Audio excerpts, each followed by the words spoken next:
কোনো কেসকে সাপোর্ট করি না। বাংলায় আমরা জিরো টলারেবল, আমরা এখানে কোনো রকম টলারেট করি না। দুর্গাপুরের বেসরকারি একটি মেডিকেল কলেজের একজন ডাক্তারি পড়ুয়ার সঙ্গে যা ঘটেছে, মুখ্যমন্ত্রীর এই যে মন্তব্য, মুখ্যমন্ত্রী এবং শাসক দলের তরফে বিভিন্ন সময় জিরো টলারেন্স নীতির কথা বলা হয়, কি বলবেন? এবারও অত্যন্ত প্রত্যয় নিয়ে, যেন অত্যন্ত আত্মপ্রত্যয়ী একজন মানুষ খুব দৃঢ়তার সঙ্গে বলছেন যে আমি এক্ষেত্রে জিরো টলারেন্স নীতি গ্রহণের পক্ষে।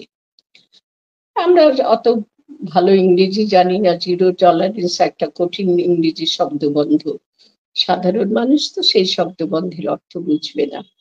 এমনকি আমিও বুঝি কিনা আমার সেটাই সংশয় লাগছে, অন্তত তিনি যেভাবে বোঝেন সেভাবে আমি বুঝতে পারছি না। জিরো টলারেন্স বলতে তিনি যেটা বোঝাতে চেয়েছেন যে আমরা কিছুতেই এই ধরনের অন্যায় কাজ, অপরাধমূলক কাজকে বরদাস্ত করি না, আমি করি না, করছি না, করব না, এই ধরনের একটা জিরো টলারেন্স বলে তিনি বার্তা দিতে চেয়েছেন। কিন্তু সেটাকে খুব আমার তো স্ববিরোধী বলে মনে হচ্ছে। যে ব্যাখ্যাটা তিনি দিয়েছেন, কেন কিভাবে এই ঘটনাটা ঘটলো, কেন ঘটলো, কার অবিবেচনার জন্য ঘটলো, যার উপরে ঘটলো তাকেই দায়ী করে দিলেন যে সে তো রাতে না বেরোলে এটা হতো না। এইরকম ব্যাখ্যা দেওয়ার পরে আর কেউ বলতে পারে যে আমি জিরো জিরো টলারেন্সে বিশ্বাসী, অর্থাৎ কড়া পদক্ষেপ তিনি নেবেন? এই কড়া পদক্ষেপগুলোর কথা শুনলে আমার আজকাল বড্ড দুঃখ হয়, দুর্ভাগ্যের কথাটাই বেশি মনে পড়ে এবং কষ্ট হয়।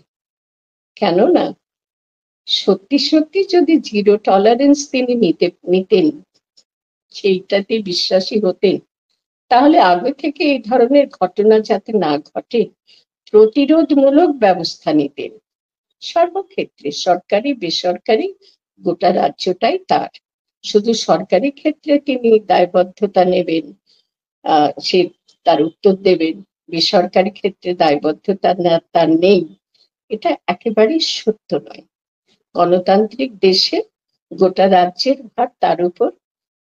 তাকে আর একটা কথাও আমি বলি এই সূত্রে, তিনি যেটা মানেন না, যে মুহূর্তে তিনি মুখ্যমন্ত্রী সেই মুহূর্তে তিনি শাসক দলনেত্রীর পদে কাজ করছেন, এটা ঘোষিতভাবে করতে পারেন না। মুখ্যমন্ত্রী সম্পূর্ণ তো জনগণের, বিশেষ একটি দলের নয়, কিছুতেই নয়।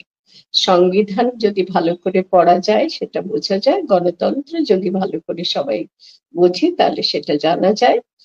মুখ্যমন্ত্রী, তাকে কোনো বিশেষ দলের নেত্রী হিসাবে ভূমিকা নিতে দেখবো আমরা, মুখ্যমন্ত্রীর ভূমিকা নিতে পারছেন না, এর মতন হতাশাব্যঞ্জক নৈরাশ্যব্যঞ্জক আর হতে পারে না। অর্থাৎ যে জিরো টলারেন্সের কথা তিনি বলেছেন সেটা ঘটনা বারবার ঘটে যাওয়ার পরে বলার কোনো অর্থ হয়? সেটার অর্থপূর্ণ হতো যদি এই ঘটনা তিনি প্রতিরোধ করতে পারতেন, দিনে রাতে কোনো সময়ই নয়। এই ঘটনা ঘটছে না এই রাজ্যে, আর তিনি শাসন ক্ষমতায় আসার পর থেকে, গদি দখলের পর থেকে এই ধরনের ঘটনা একেবারে বন্ধ হয়ে গেছে। এটা যদি করতে পারতেন তাহলে বুঝতাম জিরো টলারেন্স কথাটা তার মুখে তাৎপর্যপূর্ণ। কিন্তু আজকে যখন তিনি বলছেন, তার মানে তিনি বলছেন যারা অপরাধী তাদের জন্য আমি শাস্তির ব্যবস্থা করব। আমরা নাগরিক, আমরা দেখছি, আমার তো ব্যক্তিগতভাবে মনে হচ্ছে যে তরুণগুলিকে ধরা হলো, পুলিশ ধরে নিয়ে যাচ্ছে, কেউ জামার শার্টের কলারটির মধ্যে মুখ লুকাচ্ছে, কেউ হাত দিয়ে মুখ লুকাচ্ছে, যেন কত লজ্জা, মুখটা ঢাকছে, কিন্তু কর্মটি করবার সময় কোনো লজ্জা তাদের ছিল না, সম্পূর্ণ নির্লজ্জ প্রাণী।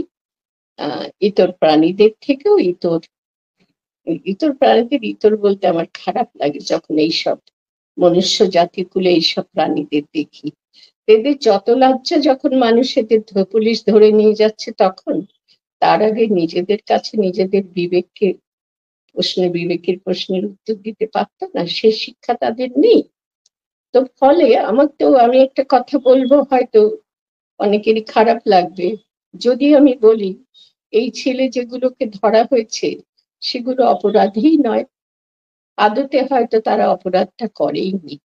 তাদেরকে ধরানো হয়েছে এটা প্রদর্শনমূলক যে অপরাধীদের ধরা হয়েছে, এবং জিরো টলারেন্স সেখানে দেখানো হবে, কোনোভাবে তাদের ছাড়া হবে না, কঠোর দণ্ডাজ্ঞা তাদের জন্য প্রযোজ্য করা হবে। এগুলো শুনলে কি মনে হয়, আমরা কি বোকা বুদ্ধু এই রাজ্যবাসীরা?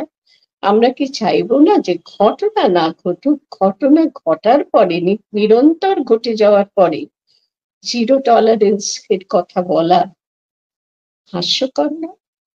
আমার তো সেটাই মনে হচ্ছে।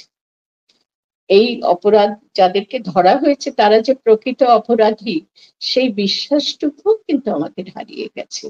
হয়তো প্রকৃত অপরাধীদের আড়াল করে এদেরকে, দরিদ্র শ্রেণীর মানুষ বলি, এদের চেহারা দেখলে, সবকিছু দেখলে বোঝা যায় না শিক্ষা পেয়েছে, না পেট ভরে খাবার পেয়েছে, না জীবনে কোনো কিছু পেয়েছে।